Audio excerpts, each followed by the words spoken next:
Robert Burns, in his 1785 poem, To a Mouse, observed that the best laid schemes of mice and men often go astray.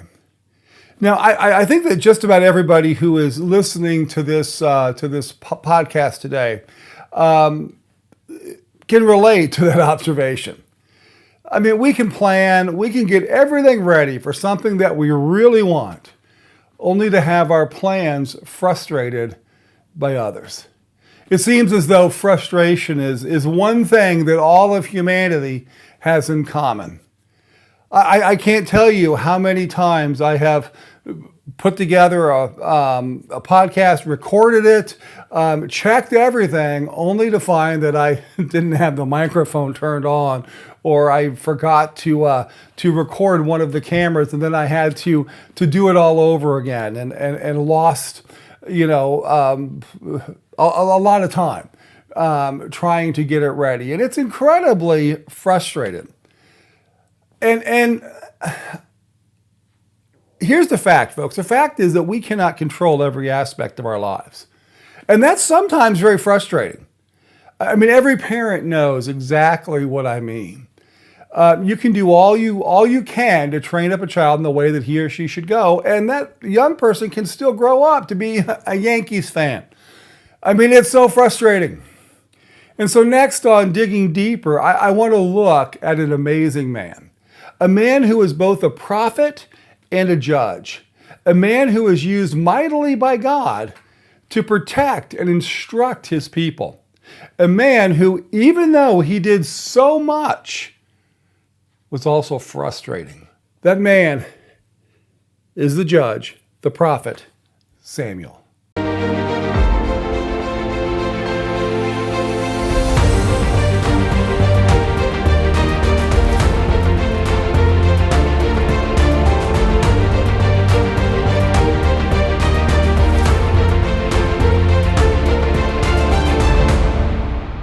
The story that I want to look at is found in 1 Samuel chapter 8.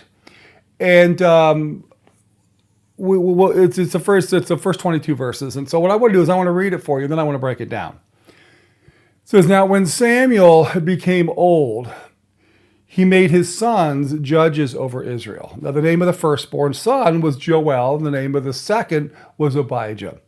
And they were judges in Beersheba.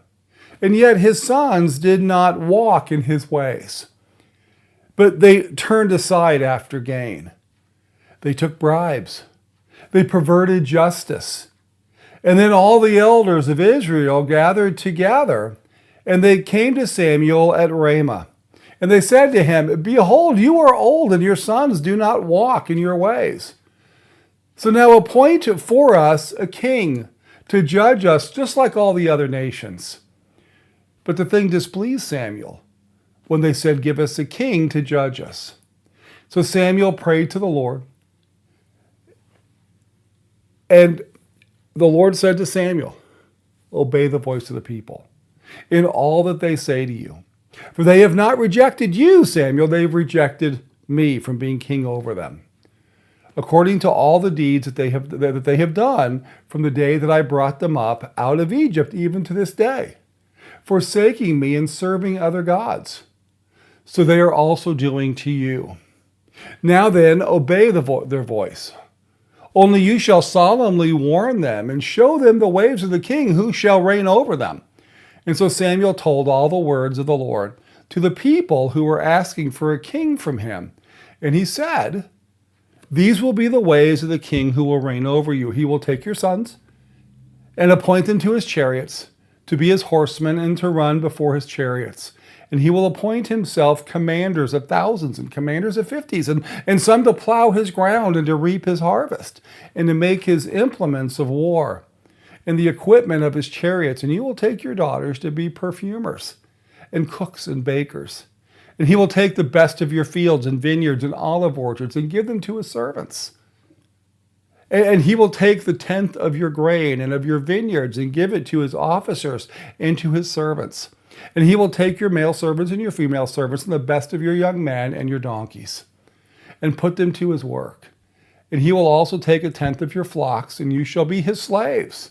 And in that day you will cry out because of your king, whom you have chosen for yourselves. But the Lord will not answer you in that day." But the people refused to obey the voice of Samuel. They said, "No, but there shall be a king over us, that we may be like all the other nations, and that our king may judge us and go out before us and fight our battles." And when Samuel had heard all the words of the people, he repeated them in the ears of the Lord. And the Lord said to Samuel, "Obey their voice and make them a king." And Samuel said to the men of Israel, "Go every man into his city." Now, before we begin to look at the frustration that Samuel went through, we need to first come to face with the fact that Samuel was a godly man. Throughout the book of 1 Samuel, so far, we have seen that Samuel really is a cut above the others. He was given to his mother as a gift from God, and then she, in turn, gave him back. Samuel was chosen at a young age to give the words and instructions of the Lord, even when what he had to say was not very popular. And he came through. Samuel was the one who led the people of Israel through the dark days when the Ark of the Covenant was taken into captivity by the Philistines. He led the revolt that finally saw the oppression of the neighbors to the west come to an end. In 1 Samuel 7:15 and following tells us that Samuel judged Israel all his life. And he went on his circuit year by year to Bethel, Gilgal, and Mizpah. And he judged Israel in all these places. And he would return to Ramah, for his home was there. And he also judged Israel. And he built there an altar to the Lord. Because he was, after all, a Levite. And Samuel was a godly man. And godly men and women can be frustrated. Now this may seem basic, but I want to be clear that the Bible is full of accounts of godly people being frustrated. I mean, even Jesus got frustrated when his disciples didn't get it for the umpteenth time. And now the first 3 verses of chapter 8 tell us that Samuel was frustrated by his sons. Now we know that Samuel had a heart for God. He zealously followed the Lord, and he worked tirelessly to bridge the gap between a holy God and his people. His sons, however, did not share Samuel's passion for God. It says that they were judges in Beersheba, which was a major economic hub in the far south of Judah. Actually, it was in the territory of Simeon, which was right in the middle of Judah. And it says they turned aside after gain, and they took bribes, and they perverted justice. Now, this is usually a time when preachers would just begin to lambaste Samuel for not training his sons or neglecting them or something like that. But I'm not going to do that, because what we know about Samuel is that he was a righteous man, that he was totally devoted to God, and that there's nothing, absolutely nothing in the scriptures that indicate that Samuel in any way neglected his sons. All we know is that they did not follow in his footsteps. Now, the fact is that sometimes our children choose to do things that we do not like, and it frustrates us. This was the case with Samuel. And unfortunately, it doesn't say what Samuel did when he found out his sons were going the wrong direction. We do know that he doesn't make excuses for them. He doesn't try to force them on the people. And ultimately, they are used as a bargaining tool by the people to justify their quote-unquote need for a king. Now, Samuel was not only frustrated by his son, but he was also frustrated by the people. See, Samuel had been judging Israel for over 35 years, and things seemed to be going pretty well. But he was getting older, and the people didn't want to be under the rule of a judge anymore. They wanted a king. Now, there are 2 reasons that the people wanted a king, and neither of them are very good. The first was that Samuel's sons were not as righteous as Samuel was. Now, while this is true, it had absolutely no bearing on whether or not they should have a king.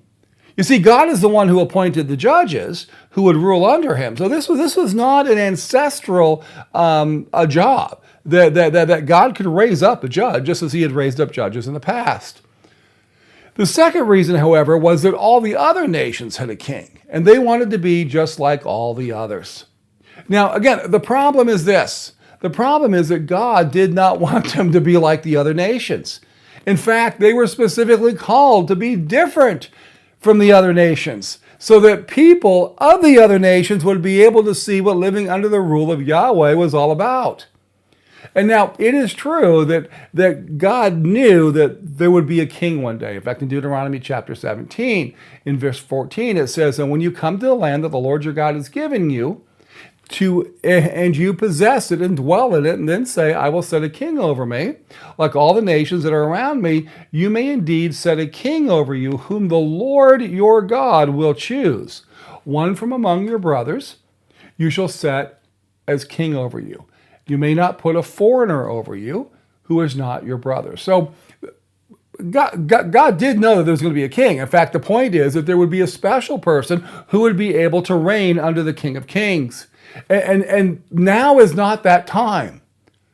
God was supposed to be their king, and Samuel knew it.